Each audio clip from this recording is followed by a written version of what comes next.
Your money should serve you and your goals, not the other way around. At Eastern Planning Incorporated, we want to ensure your dreams are within reach, and this starts with a smart financial plan. Welcome to It's Not Just Money, It's Life with Matt and Beth Blecker. In our ongoing podcasts, we will give you clear and trusted guidance, teaching you how to use your finances to make your retirement years the fulfillment of your dreams, with a well-balanced life free of worry and stress. We are so excited that you have joined us. So, let's get started. Your retirement is not as far away as you may think, and there are several things to consider as you look to the future. Will you have the resources to support the lifestyle you want? Do you intend to leave assets to your children or a favorite charity? And do you have a proper estate plan for that? Your hosts, Beth Blecker and Matthew Blecker, are here to discuss some options made possible by the Secure Act and the availability of Roth Conversions. I'm Patrice Sikora. Now, Beth and Matt, let's start with the Roth conversion, okay? Why don't you explain first what that is? Go ahead, Matt. You can explain what it is. Okay. Well, Roth conversion, different than a contribution. A contribution is when you can actually put money from earnings into a Roth IRA or a Roth 401k or another Roth type of retirement plan like a 403b. They have different rules. The IRA contributions have income phase outs to them. You have to have earned income. The 401ks don't. So they both work a little differently. But in terms of conversions, those, you can really do a conversion. There used to be income limitations to those, but now you can do those at any time. Anyone can do a Roth conversion. The question is, does it make sense? And it does in a specific type of situation. So if you're in a really high tax bracket, now you really have to be careful with it because you have to pay tax on top of your income. So if you make $500,000 a year, and you're going to convert $100,000 and you live in New York State and you have federal and state tax, you're talking about close to 45% on the conversion. So you have to actually have money to also pay it from another pocket because you don't want to pay it from the money you're converting because that would defeat the purpose of it. You lose the deferral on that and eventually the tax-free nature of it. So there are pros and cons to it. It's good in certain situations. It's bad in other situations. But really, a Roth conversion takes pre-tax retirement money and shifts it to a tax-free bucket. But you have to wait 5 years for the growth to be tax-free, and you have to pay tax on everything you've converted. So it makes sense in certain situations if you're in a low tax bracket for 1 year, if you're many years from your minimum distribution. One benefit to a Roth conversion is when you have a Roth in retirement and you're the age of the required beginning date, you don't have to take minimum distributions every year. When you have a traditional IRA, you do. So there's really no right answer. It could benefit some people in certain situations. Certainly, if we hear tax rates are going up more the next year or the year after, it might make sense for some people to do it before tax rates go up. So you really have to look at your entire situation and decide if it's right for you. And in a certain unique circumstances, it might be. Another reason where it might be beneficial at this point is the stock market is down considerably now. Let's call it about 20%. And a lot of people have more aggressive investments in their Roth IRAs. So this would give them the ability to convert a Roth at a depressed market value, as opposed to converting when the market's up, when the market's back up, whether that's a year from now or 2 years from now or 3 years from now. So there are a lot of things you can look at. What would favor the Roth conversion would be lower tax bracket now, lowering minimum distributions in retirement, meaning you have a long time to make up for it from the tax-free growth. And also if your tax bracket's going to go up in the future, but is lower now. So there are a lot of situations where it would work, but some you really have to be careful with. And the last thing I'll mention is you want to pay the tax from another pocket. So somebody who has $1 million in a traditional IRA and they have no money to pay the tax, it's likely not going to make sense to do a conversion because that would defeat the purpose of it, because then you'd have to pay tax on the money you're converting from the traditional IRA bucket, and that's not going to make sense. But if you have an after-tax bucket that's in the bank earning almost 0% interest, and you're paying tax on it every year, and if you're going to convert $100,000 you're going to owe $25,000 tax, it would make sense to pay from that after-tax bucket. That way you get the benefits of converting the entire amount to a tax-free bucket. Remember, the title is the Secure Act and Roth Conversions. So Matthew really explained a Roth conversion and the pros and cons of a Roth conversion. It's almost always good to convert, and sometimes not so good to convert. However, one of the major considerations now, especially because of what Matt said, with the stock market being down is the Secure Act, because the Secure Act is now telling you that if you don't have an eligible beneficiary inheriting the money from your IRA, they are going to have to take it out and pay all the taxes by the end of the 10th year, all the taxes. And if you've already started your required minimum distributions when you've died, which hopefully you have, because that's right now at 72, then they're going to have to take required minimum distributions out every year. And by the end of the 10th year, take all the money out.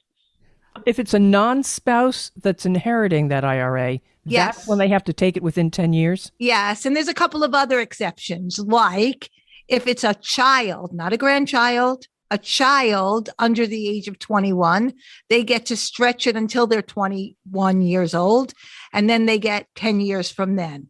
Or one of the best, and I think we need to have a special topic on this, but one of the best is special needs and special needs trusts get to always stretch like a spouse. But everybody else, especially your children, have 10 years to take out the money. So if you took and planned for your Roth, for your traditional IRA, to slowly move some into a Roth, that Roth still has to be taken out by your beneficiaries in 10 years. But it doesn't have required minimum distributions for you, and it doesn't have required minimum distributions for them. So if they're inheriting a Roth, and a Roth is growing tax-free, they're going to keep that Roth into that account for 10 years. And then they're going to take it all out, and they're going to owe absolutely nothing in taxes. Nice. Very nice. Exactly. And you mentioned required minimum distributions. The age under the Secure Act is now 72? Correct.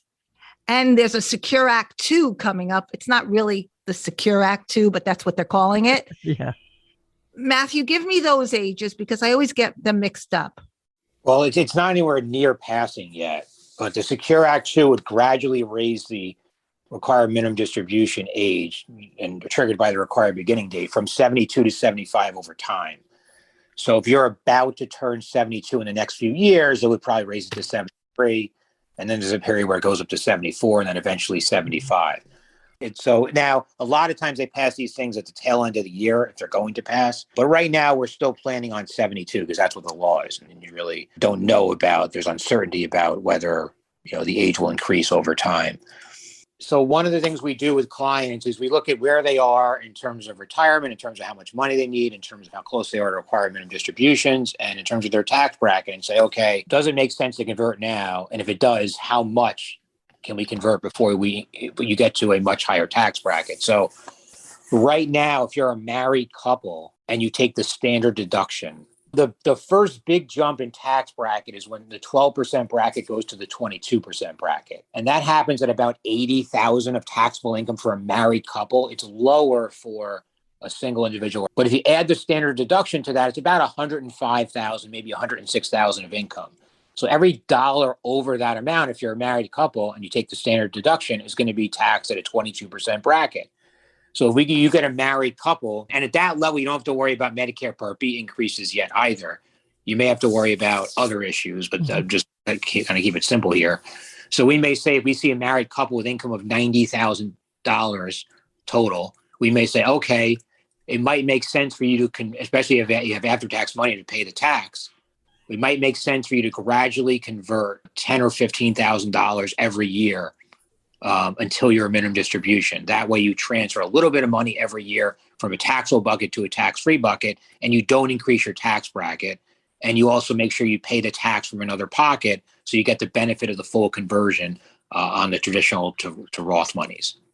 So you see what just happened is parents who are estate planning, even though they've done their retirement planning, but inside of doing a good job in their retirement planning, they have a nice bracket, a nice tax bracket, a nice income, and they may be already starting with required minimum distributions, or they may be right before required minimum distributions, and you cannot convert your required minimum distributions.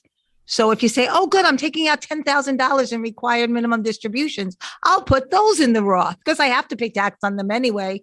No, that's not allowed. You can't do that. So you'd have to take an additional amount of money above and beyond your required minimum distribution. But let's say you're planning for your children to inherit your money because you don't intend to spend it all because you did a good job in retiring and you plan on having a nice little bucket for them to have. And you don't want them to get stuck with all traditional IRA. So you say, okay, I'll go up one tax bracket from the 12% to the 22% bracket. Right? And I'll pay the taxes at 22% because when my kids inherit it, those 10 years, they may be in a much higher bracket. Maybe not even because they're earning so much money, but maybe just because taxes went up. So we don't know. So you say, okay, I'm willing to pay some taxes. But now you're over 65. And I said, you're over 65, but you may not be over 72. So you may not be taking your required minimum distribution, but you have to worry about Medicare. Because if you are married and you make more than $182,000, your premium, Part B premium each goes from $170.10 this year to $238.10 each. Wow. So now you converted your Roth and said, oh, I didn't mind paying the taxes. But do you mind paying the Medicare premium? Yeah. That might be not something you counted on. So one of the things you have to always consider is you know what you know and you don't know what you don't know. And that's why sometimes it's so important to seek professional help because there's a lot of little things you have to consider that you may not know to look at. Another thing I'll just mention is we all know property taxes are very high in New York and New Jersey. But one thing New York and New Jersey do to try to keep retirees there is they make income tax rules a little friendlier toward retirees. So for example, in New York, they exempt public pensions from taxation. They exempt Social Security benefits from taxation, from state tax, I'm talking about, not federal tax. And they also exempt $20,000 each of private pension or IRA income. New Jersey works a little bit differently. New Jersey exempts Social Security benefits, but New Jersey also has $100,000. If your income's below $100,000 in New Jersey, which doesn't include Social Security, so it could even potentially be more than that federally, you get a very large pension exemption. And that starts to phase out at $100,000. It completely phases out by, I believe, about $150,000. But we just had a client come in, older gentleman, and we ran this calculation with him. I said, if you do a conversion, you don't want to do it. It doesn't make sense for you because number one, you would pay a much higher federal tax rate. You convert, you jump into the next bracket, possibly the bracket over that. You'd also start paying state income tax. You lose the state pension exemption because you go over that income level considerably. And your Medicare Part B premium would go up 2 levels. So you would end up owing $25,000 of extra tax, which would essentially mean like 50% tax rate on the conversion from those 3 things. So there's a lot of things you have to look at before considering it. And it is something to consider in a lot of situations, but you really want to say, okay, what are you making now? What do you intend to make in the future? What is your income going to look like in various situations? What do your assets look like? What does your Medicare situation look like? So you really want to look at everyone's individual picture and plan accordingly. I mean, and also the earlier you look, the more time you'll have to plan, because it might make sense to say, hey, we should do conversions not now, but in a couple of years when my income's a little lower. Or we should start doing a gradual amount of conversions now until the requirement distribution age, because then once we hit that age, we'll have two large Social Securities and 2 large minimum distributions, and then our income would be too high at that point. So it's really about looking at each individual situation as early as possible and planning accordingly. So one of the other things that Matthew just said is in planning is that sometimes planning is so good because 72, you don't have to take a required minimum distribution until 72 and you retire. Now you retire at 62 or 65 or whatever age you retire, right? And you say, okay, well, if I retire, I'm going to take a distribution from my IRA and a distribution from my after-tax money, and that's what I'm going to live on. And it'll be a nice income. But if you don't have to take money from your IRA and you have enough after-tax income, in order to convert, you can say, well, I'm going to take more from my after-tax account and none from my IRA to keep my income a little lower. And then I'll build up the Roth conversion amount with the IRA money. Not that I need to live on it, but just that I'm going to convert it. So you can say, I'm going to take a little from this and a little from that, or none from this and some from that. And you can do a lot of planning so that you can have certain times to be able to convert by working with what buckets you're using your money from, tax buckets you're using your money from, and make it a good time to convert.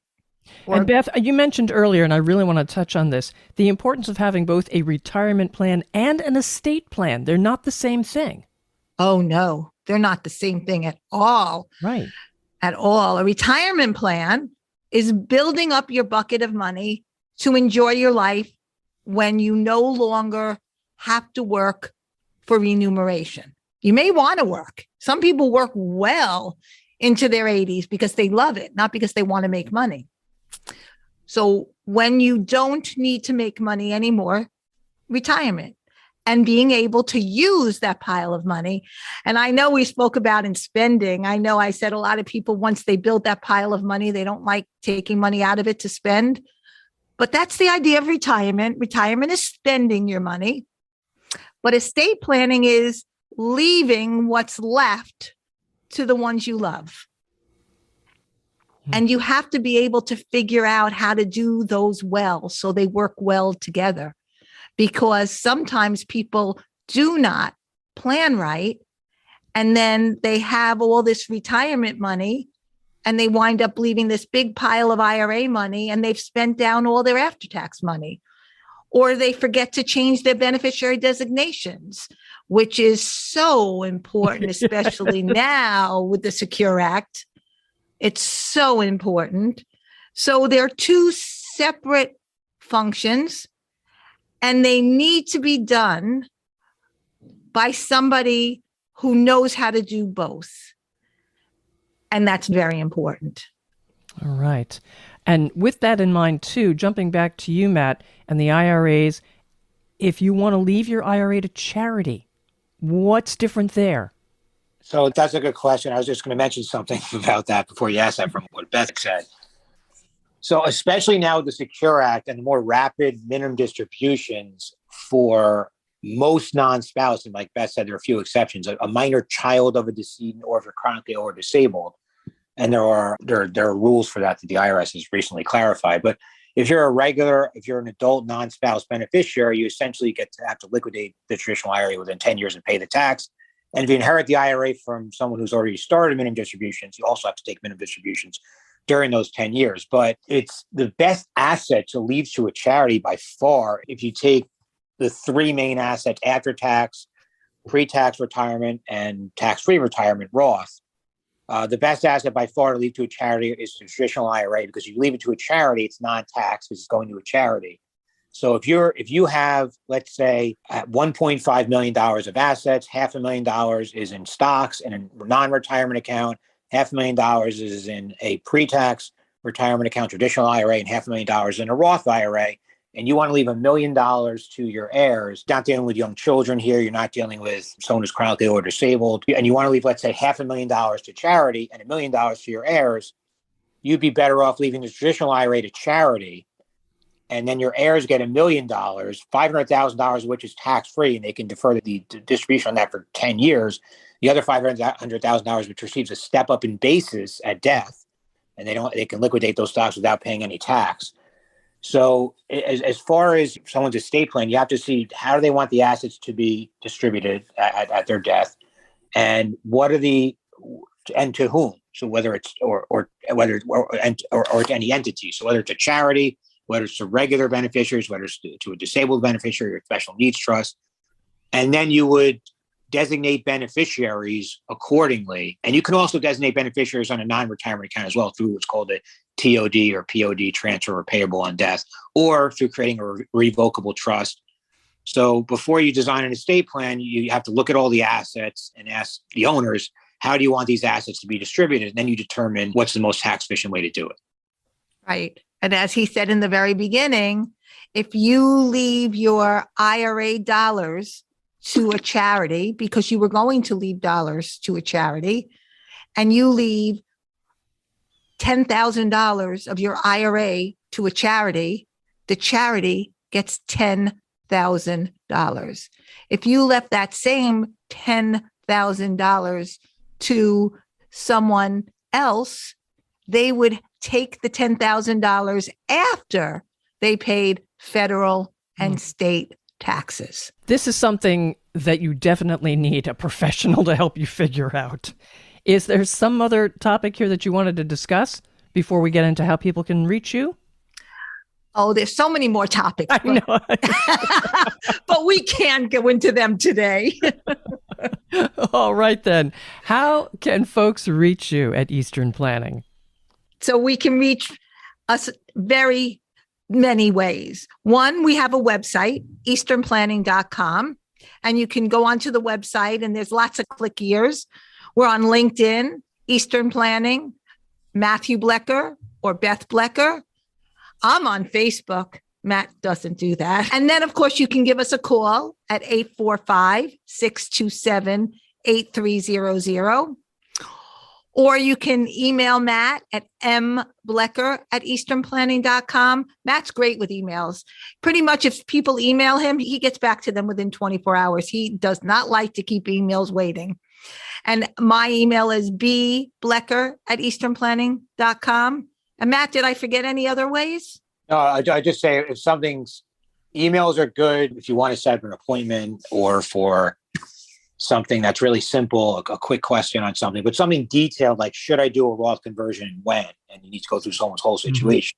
We'll set up an appointment for that because it doesn't make sense to communicate like that through email. So emails are really good for if someone says they need to speak to you at a certain point and set up an appointment, or they're just asking something very simple. Thank you for listening to the It's Not Just Money, It's Life podcast. Click the subscribe button below to be notified when new episodes become available. The information covered and posted represents the views and opinions of the guest and does not necessarily represent the views or opinions of Eastern Planning Incorporated. The content has been made available for informational and educational purposes only. The content is not intended to be a substitute for professional investing advice. Always seek the advice of your financial advisor or other qualified financial service provider with any questions you may have regarding your investment planning. Securities and advisory services offered through Royal Alliance Associates, Incorporated, RAA, member FINRA, SIPC. RAA is separately owned, and other entities and/or marketing names, products, or services referenced here are independent of RAA.